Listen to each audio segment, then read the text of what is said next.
to the Fee King Show. This is the Fee King Show. I am your hostess with the mostest, Fee King, your local fitness go-to girl. The show is all about who are you?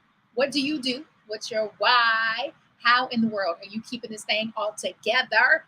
I.e., what is your self-care modality? So it goes a little something like this.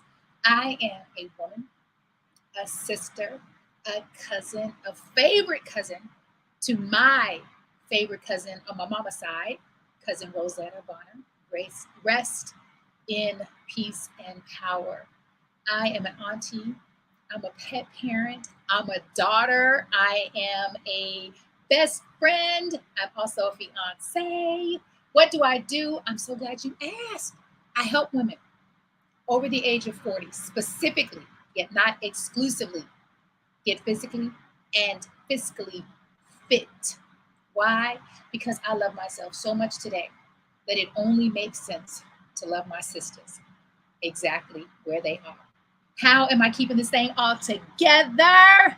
I'm so glad you asked that too. My self-care modality, hands down, is running, reading, exercising 6 to 7 days a week, mindfulness, meditation, transcendental meditation, and prayer. I am in a perpetual state of convening with God all day long. Like, it's not just happening in the morning or in the afternoon or in the evening. It is all day long. Welcome to the Fee King Show, Miss Baja Lynn. I miss you on Facebook. All right, so let's get into this. What is the craziest, the wildest, the most absurd thing you've ever done for money? I'm about to get all up in your business. I am about to get all up in your business. What has that thing been? What have you done? Woo! Now, y'all know I'm a writer, I'm a storyteller, I'm a playwright. I got some stories for you, but it's not about fee. It is about you sharing what has been the most riskiest.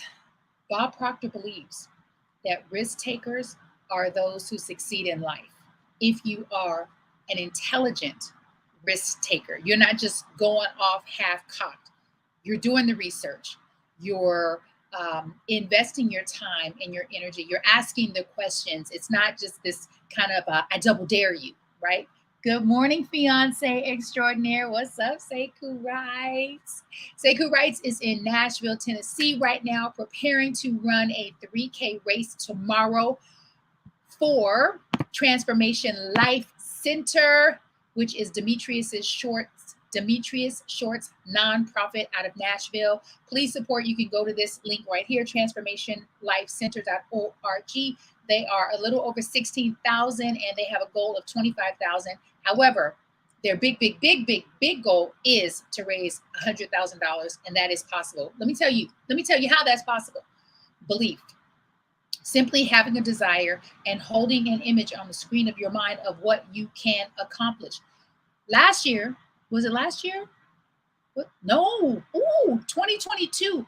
4 months after experiencing a major stroke, Sekou Wrights ran his first New York City marathon. First time running a marathon, period. And then he ran like one of the country's largest marathons.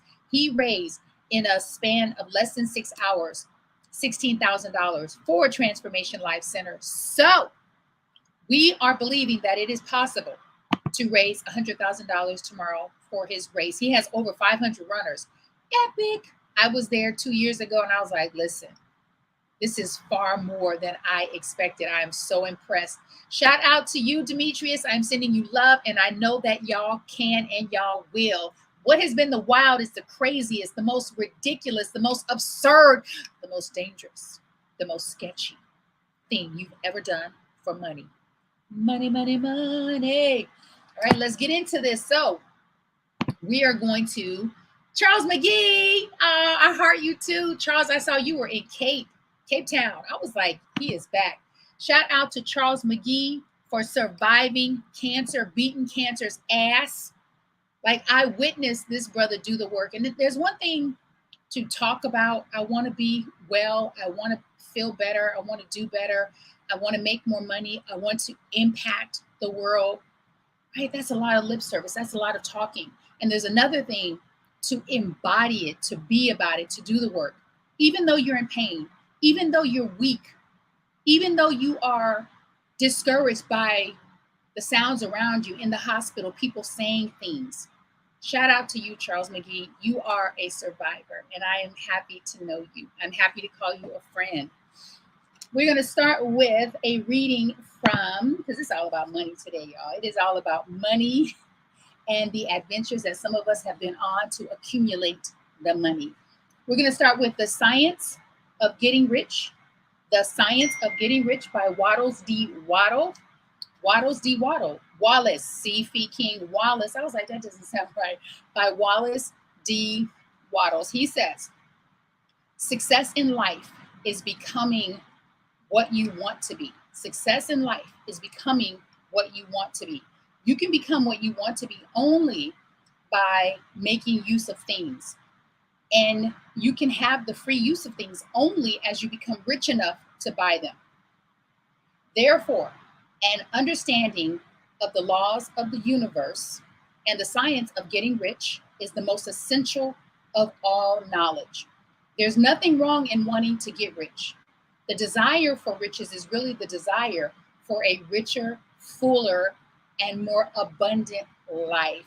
I love that. Now, if this was Rev Melissa reading this, she would say, I think there's an opportunity to reframe the wanting to becoming. So instead of wanting, you actually get to become who it is you want to become in order to attract the things, the people, the situations, the circumstances that you want to attract. Yes, let me know if that makes sense. So this is The Science of Getting Rich by Wallace D. Waddles. Sekou writes, my beloved, I have not heard of Vitality for Life. Yeah, let me know if y'all have heard of Vitality for Life. Is it a book, Sekou? So one of the things, because I had a meeting yesterday, a digital virtual meeting. Yeah, it was on Zoom. I had a meeting. No, it wasn't on Zoom. Actually, it was on a different platform that I had not used before. I think maybe it was Google Meets, and I have used Google Meets. Young brother, it was a meeting to become an ambassador for this company. So they reached out to me on Instagram, and they have sports athletic supplements, and then they also have a clothing line. So we had this meeting, and I am. What was I saying? Sekou, I made a podcast out of that book. Sekou, I know because you have it on your alarm and it wakes you up, or the alarm goes off at like the most random times. It went off in the movie theater. I was like, is that your voice? Like, is that your voice? Turn that off. I'm having this conversation with this young brother about becoming an ambassador for their product, for their company. And he asks me, do I take supplements? I share with him I do. He then asks me kind of like what my philosophy is around, no, he said, take me through, that was it. Take me through a day in a life of Fee King. Take me through a day in a life of Fee King.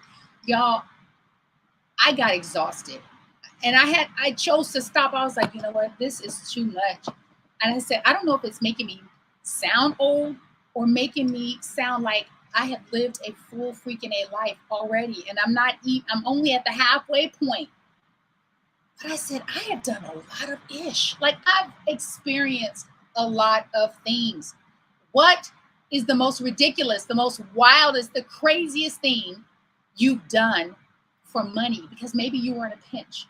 Maybe you were feeling a lack of resources or a lack of you being your own source. That's it. Maybe, because I know I've been there, where there was a time in my life in the past, which was not that long ago, as a matter of fact, where I was feeling a sense of urgency and panic over money. Okay, I need this money right now because I need to pay this off. I have this debtor calling me, all of the things. And one of the things that I actually learned recently, and then Sekou drove it home further for me. We were watching one of our favorite thought leaders, In this broadcast, the thought leader said to not focus on your debt. Don't focus on your debt. Focus on a solution. Focus on making more money. Focus on attracting your dream career, job, your dream project. Focus on ways to grow the money that you have coming in. Focus on ways to grow the money that you have coming in. And in that moment, I literally shift and I said, I sure wish I could have shifted a long time ago when I decided to get a job in a strip club. That's all I got for you. That's all I got for you. Cliffhanger. So what is the wildest, the most absurd, the most ridiculous, the scariest, the most, I don't know, maybe demeaning thing that you feel like you've ever done for money? And this is a safe space. We are not going to judge you. At least I'm not going to judge you as long as you don't judge me. All right, let's get into my favorite. He is my numero uno thought leader. He is my number one. He is my go-to. Let's take that down. Okay. Oh, well, shucks. Here we go. Jen Sincero. Sorry. We will come back. We will actually leave. We will actually save the best for last.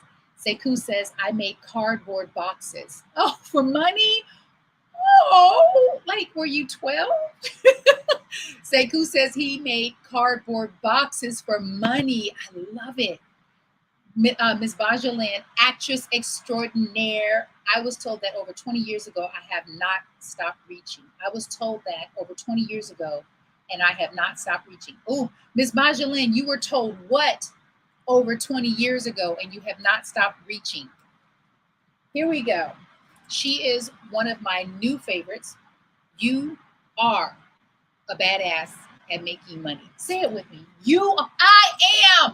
I am a badass at making money. I am a badass at attracting money, opportunities, resources. I am. Yes. Woo! Woo, Jen Sincero. I love the way she writes. This is going to sound crazy. It's the truth though.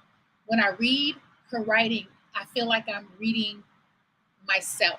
I feel like I'm reading a body of work that I would have created, because she writes like me. And I thought, this is a sister. This is a Black woman. No, not at all. She writes in that, she has that energy, that vein, that kind of wittiness, focusing on the solution. Yes. Thank you, Ms. Bajalin. I wish you would have shared that with me. Focusing on a solution. Oftentimes we focus on the problem. We focus on what's not there versus what's here. And what's here is you. You are the solution, and you have everything within you to create the solution for yourself. I listen, I want some testimonies other than my own. Good morning, Fatima West. Yes, you are a badass at making money. Girl, you are out there making the money. Now, what we want to do is shift into becoming a badass at creating passive income. Ms. Bajalin she definitely knows about that. As an actor, you get residual income, passive income, not only creating passive residual income, but growing the income that you have and growing it from where you are with whatever you make, which means investing it. And there are numerous vehicles you can invest money in order to grow it. Bob Proctor says, and we're going to get to Bob Proctor. I promise we are not going to end the show without getting to Bob Proctor. Bob Proctor says there are only two ways to make money. The first time I heard that, I thought there are like thousands of ways to make money. He said, no, there are only two ways to make money. The two ways are you're working for money. Sekou Rice would say you are trading time for money. Bob Proctor says the one way to make money is to work for money. The other way is your money at work for you. I was like, you better be brilliant, Bob Proctor. You better be brilliant. I personally like the latter. Some people like the first one. It's fine. It's whatever moves. It's whatever floats your boat, right? Sekou Wright says, I was in college, I think, making cardboard boxes for money. That's why I love him, because he is resourceful. And he is a man who will work. Sekou will work. He's also highly intelligent. So he also knows how to use his mind to make money. All right, Jensen Sero, she says, when you don't investigate what's going on with your words, your thoughts, and your beliefs, if you don't investigate what's going on with your words, with your thoughts, with your beliefs, you risk stumbling through life on autopilot.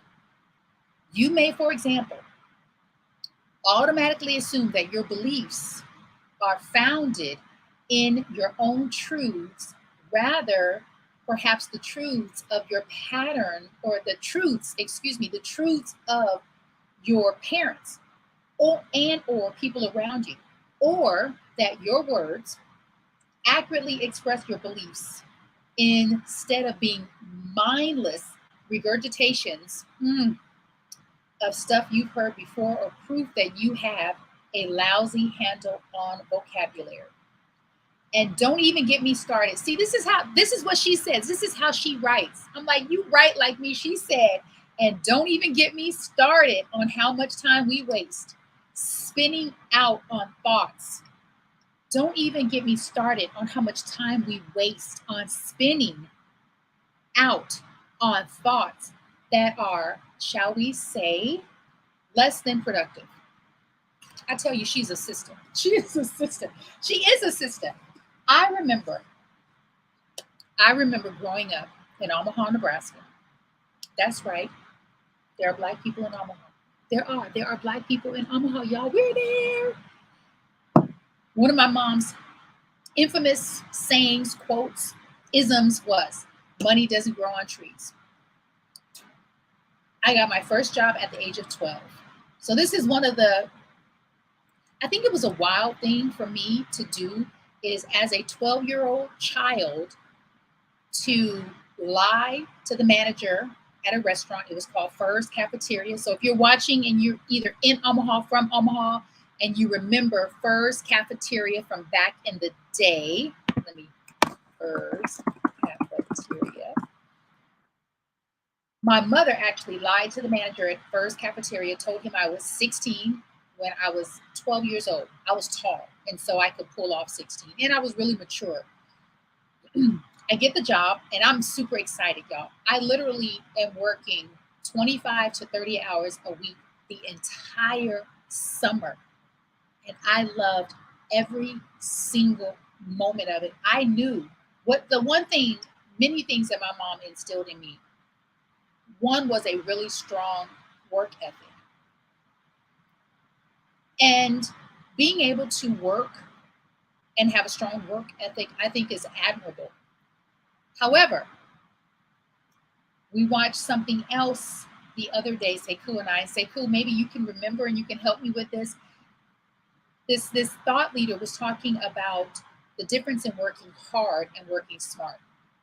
And that it's okay to work hard, but know that there is a time limit on it. And that the focus ought not to be on working hard, because you'll never be able to accumulate and sustain wealth, whatever that means for you, by working hard. It was Mama Janet. It was Mama Janet. Thank you. It was Mama Janet. Sekou writes, stepmom was on Fiance Files with us, and she was talking about her work. She had been recognized by Ebony back in the day as being one of 100 Black and bright CEOs, or those working in the corporate space. Ebony magazine honored her, wrote an article about her in the magazine, as well as had her photo in there, which I was just like, this is so amazing. She was talking about the difference in working hard and working smart, and that sometimes we've been told that wealthy people don't work hard. They work. I don't know what that is, but what they do is sorry about that, y'all. There was something came up. Stay focused. Stay focused.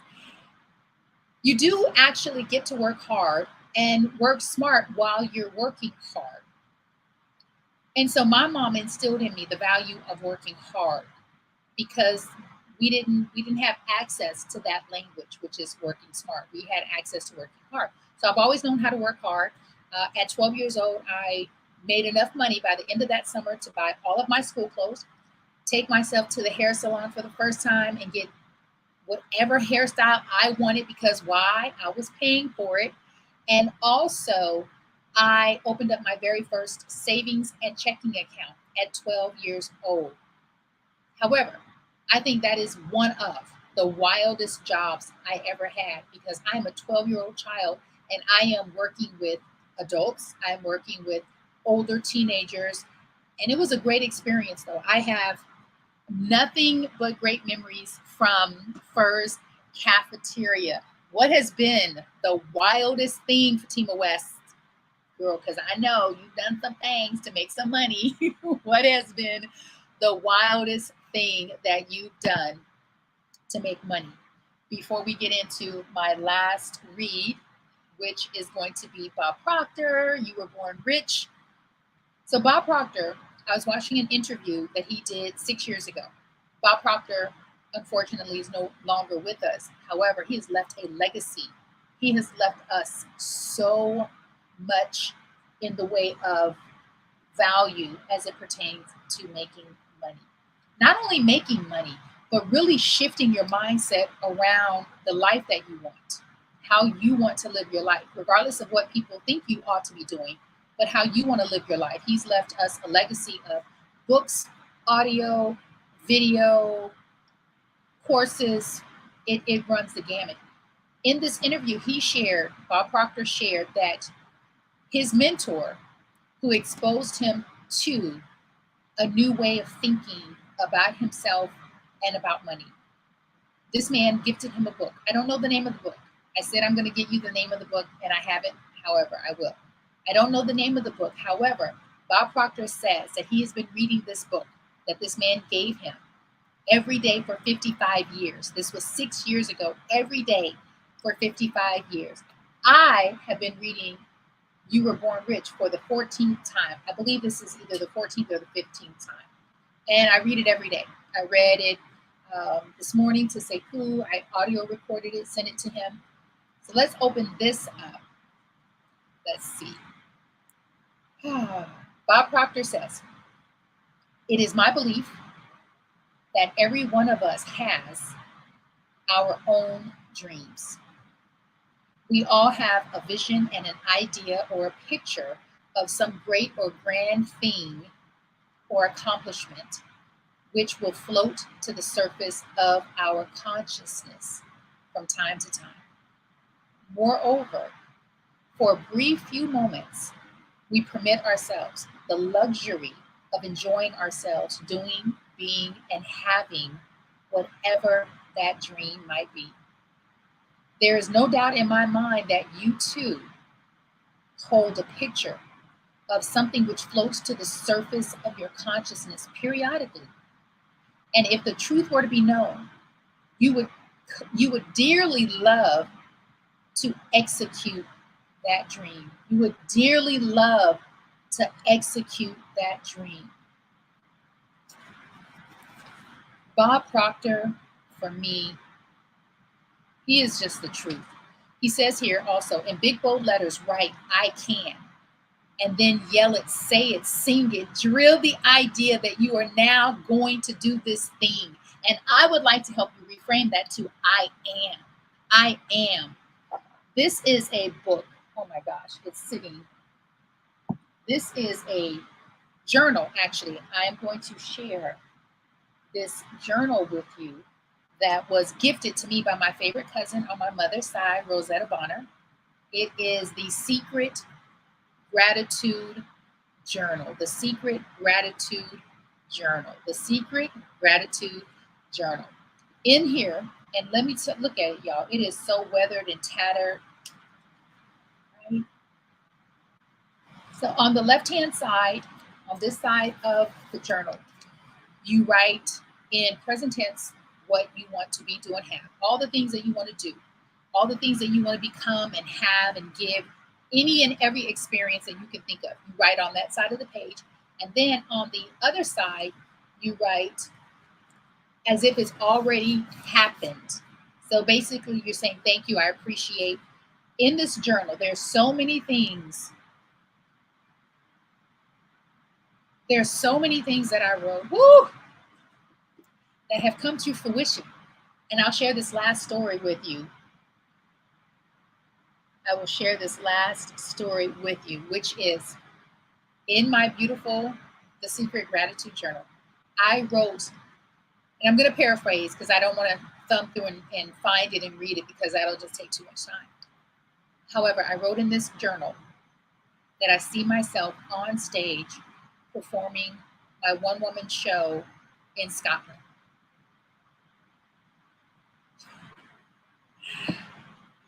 Sekou Wrights and I were having a discussion and we decided to record it. The question that Arlen Hamilton challenged us to write down, and we decided to record it so that I could interview him, he interviewed me, which is your UVP. UVP stands for Unique Value Proposition. What is unique about you in the marketplace? Because we all do a lot of the same things, we just do them differently, and we bring our own energy, our own personality. And then sometimes there are some technical skills that make you unique and different. So what are your skills? What are your talents? And the last one I forget. Sekou said, oh, your passions, I believe it is. Sekou said, Fee, you are so passionate about training. And I'm actually going to share snippets of that, of his share today. And I said, yes, I am. Thank you. And I said, is that it? He said, yeah. And I said, to myself, that's interesting.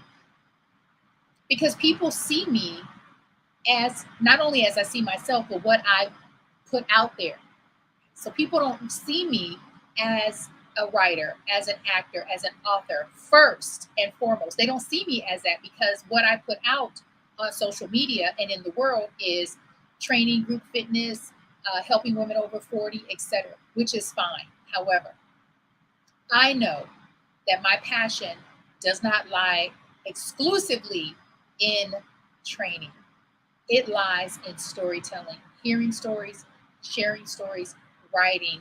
And so I get to transform that. No one can transform that for me. No one can transform that for you.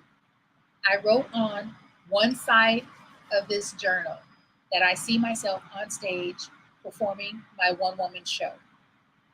In 2015, I took myself to Scotland and I was on stage performing my one-woman show. And it's because I placed the images on the screen of my mind. And there were a lot of obstacles coming up for me because I thought,